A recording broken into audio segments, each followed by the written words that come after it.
जब तक उन किरदारों का तयन नहीं होगा जिन्होंने इसको डिले किया, उस वक्त तक आप इस मुल्क को सही ट्रैक पे नहीं चढ़ा सकते। कुछ किरदारों का कल तस्करा भी हुआ, सदर आरिफ अलवी साहब का बार बार जिक्र किया गया। अफसान तरीक़िन साहब भी इस हवाले से नाखुश थी सदर आरिफ अलवी से कि उन्होंने डेट सिर्फ तजवीज़ दी है, अनाउंस कर देनी चाहिए थी, और वो क्या इसी कश्मकश में रहे कि शायद उनके पास इख्तियार है नहीं है, या उन्हें ऑलरेडी पता था इख्तियार है लेकिन वो जाना नहीं चाह रहे थे इलेक्शन की तारीख देने के लिए।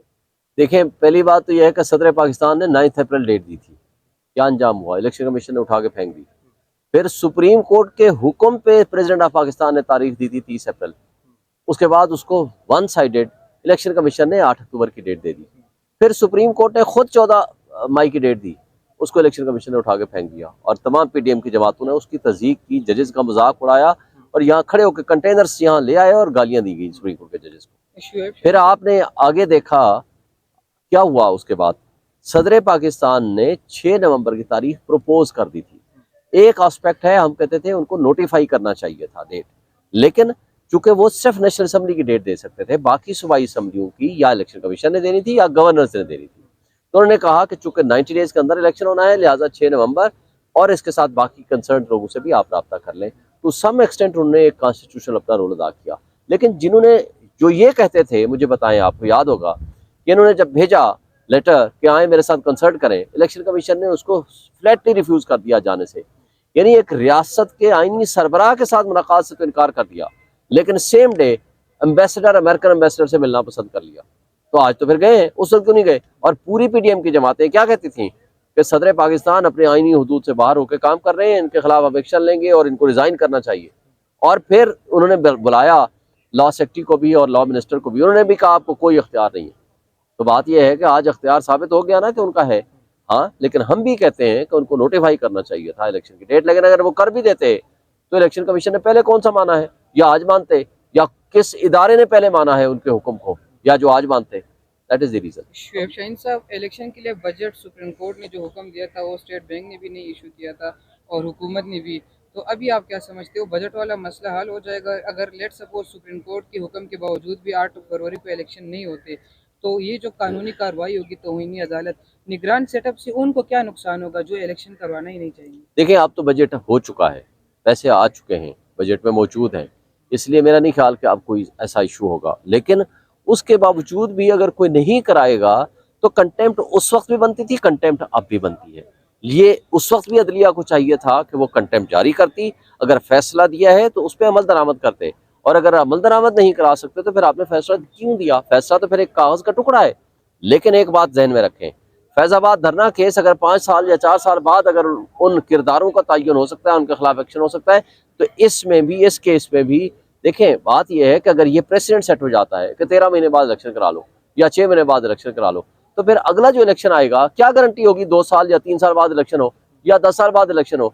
तो लिहाजा ये रास्ता रोकने का वाहिद तरीका है कि उन किरदारों के खिलाफ एक्शन लिया जाए जिसने इसमें रुकावटें डाली हैं, और असल तो रुकावटें पिछली हैं, ये भी तो है ही हैं, लेकिन जो 11-10 महीने से बैठे हुए हैं उसके बारे में असल तो काम करना चाहिए, सुप्रीम कोर्ट को नोटिस लेना चाहिए। वो फैसले तो आज भी मौजूद हैं उनके बारे में। अच्छा, फैसले को आप छोड़ दें, मुझे बताएं आइन के तहत वो पाबंद हैं, उनके लिए तो कोई डिलिमिटेशन का झगड़ा नहीं था, उन्हें क्यों नहीं इलेक्शन कराए, और क्यों इलेक्शन कमीशन ने नहीं कराए, क्यों गवर्नर ने नहीं कराए, क्यों केयर टेकर जो है वो बैठ के याशा कर रहे हैं, सिवाय इलेक्शन के सब कुछ कर रहे हैं। सवाल अदालत में बार बार पूछा जाता रहा, एक सवाल कि अगर कंटेम्प्ट हुई है तो पिटिशनर ने, जो कि पीटीआई थी, उन्होंने कंटेम्प्ट की दरख्वास्त दायर क्यों नहीं की, और अगर वो कंटेम्प्ट की दरख्वास्त दायर नहीं की तो अब फिर कंटेम्प्ट कैसे लगाई जा सकती थी? अदालत खुद से लगा सकती थी इसके ऊपर, इलेक्शन ना करवाने के ऊपर। कंटेम्प्ट ऑफ कोर्ट ऑर्डिनेंस 2003 बड़ा वाजे है। सुप्रीम कोर्ट ने खुद कहा था कि अगर ये फैसले पे अमल दरामद नहीं होगा तो हम एक्शन लेंगे।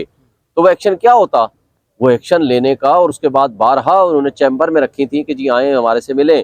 फिर इस दौरान आपको याद होगा कि इलेक्शन कमीशन जो है वो रिव्यू पटिशन ले आया।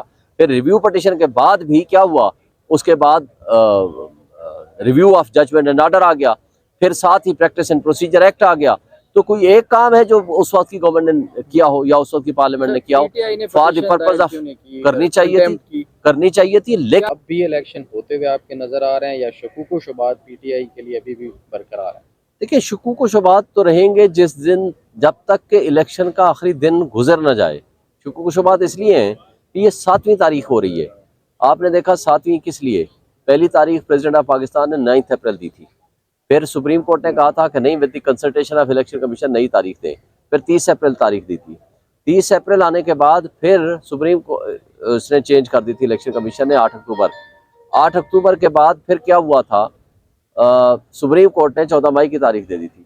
14 मई को भी नहीं हुआ, 9 अप्रैल को भी नहीं हुआ, 30 अप्रैल को भी नहीं हुआ, फिर प्रेसिडेंट ऑफ पाकिस्तान ने 6 नवंबर की तारीख दे दी, फिर 6 नवंबर वाली तारीख भी नहीं हुई। ईसीपी खुद कहता था कि हम जनाब जनवरी में कराएंगे, अब जनवरी की बजाय ये 11 फरवरी का कल कह गए और अब 8 फरवरी है।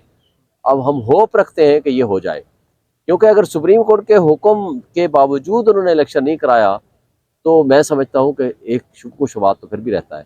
हाँ, अब अगर नहीं होगा तो मेरा ख्याल है कॉन्टेम्प्ट की तरफ जाएंगे, लेकिन मैं ये समझता हूँ कि ये तो नेक शुगून है कि डेट आ गई है। जब तक उन किरदारों का तयन नहीं होगा जिन्होंने इसको डिले किया, उस वक्त तक आप इस मुल्क को सही ट्रैक पे नहीं चढ़ा सकते। कुछ किरदारों का कल तस्करा भी हुआ, सदर आरिफ अलवी साहब का बार बार जिक्र किया गया। अफसान तरीकिन साहब भी इस हवाले से नाखुश थी सदर आरिफ अलवी से कि उन्होंने डेट सिर्फ तजवीज़ दी है, अनाउंस कर देनी चाहिए थी, और वो क्या इसी कश्मकश में रहे कि शायद उनके पास इख्तियार है नहीं है, या उन्हें ऑलरेडी पता था इख्तियार है लेकिन वो जाना नहीं चाह रहे थे इलेक्शन तारीख देने के लिए। देखें, पहली बात तो यह है कि सदर पाकिस्तान ने 9 अप्रैल डेट दी थी, क्या अंजाम हुआ, इलेक्शन कमीशन ने उठा के फेंक दी। फिर सुप्रीम कोर्ट के हुक्म पे प्रेसिडेंट ऑफ पाकिस्तान ने तारीख दी थी 30 अप्रैल, उसके बाद उसको वन साइडेड इलेक्शन कमीशन ने 8 अक्टूबर की डेट दे दी। फिर सुप्रीम कोर्ट ने खुद 14 मई की डेट दी, उसको इलेक्शन कमीशन ने उठा के फेंक दिया, और तमाम पीडीएम की जमातों ने उसकी तस्दीक की, जजेस का मजाक उड़ाया और यहाँ खड़े होकर कंटेनर्स यहाँ ले आए और गालियां दी गई सुप्रीम कोर्ट के जजेस को। फिर आपने आगे देखा क्या हुआ, उसके बाद सदर पाकिस्तान ने 6 नवंबर की तारीख प्रपोज कर दी थी। एक एस्पेक्ट है, हम कहते थे उनको नोटिफाई करना चाहिए था डेट, लेकिन चूंकि वो सिर्फ नेशनल असम्बली की डेट दे सकते थे, बाकी सूबाई असम्बलियों की या इलेक्शन कमीशन ने देनी थी या गवर्नर्स ने देनी थी। तो उन्होंने कहा कि चूंकि 90 डेज के अंदर इलेक्शन होना है, लिहाजा 6 नवंबर, और इसके साथ बाकी कंसर्न लोगों से भी आप रब्ता कर लें। तो सम एक्सटेंट उन्होंने एक कॉन्स्टिट्यूशनल अपना रोल अदा किया। लेकिन जिन्होंने जो ये कहते थे, मुझे बताएं, आपको याद होगा कि इन्होंने जब भेजा लेटर कि आए मेरे साथ कंसल्ट करें, इलेक्शन कमीशन ने उसको फ्लैटली रिफ्यूज कर दिया जाने से, यानी एक रियासत के आईनी सरबराह के साथ मुलाकात से तो इनकार कर दिया, लेकिन same day ambassador, American ambassador से मिलना पसंद कर लिया।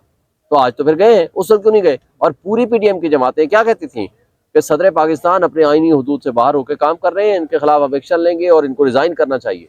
और फिर उन्होंने बुलाया लॉ सेक्रेटरी को भी और लॉ मिनिस्टर को भी, उन्होंने भी कहा आपको कोई इख्तियार नहीं है। तो बात यह है कि आज इख्तियार साबित हो गया ना कि उनका है। हाँ, लेकिन हम भी कहते हैं कि उनको नोटिफाई करना चाहिए था इलेक्शन की डेट, लेकिन अगर वो कर भी देते तो इलेक्शन कमीशन ने पहले कौन सा माना है, या आज मानते, या किस इदारे ने पहले माना है उनके हुक्म को, या जो आज मानते। That is the reason. Shoaib Shaheen साहब, इलेक्शन के लिए बजट सुप्रीम कोर्ट ने जो हुक्म दिया था वो स्टेट बैंक ने भी नहीं इशू किया था,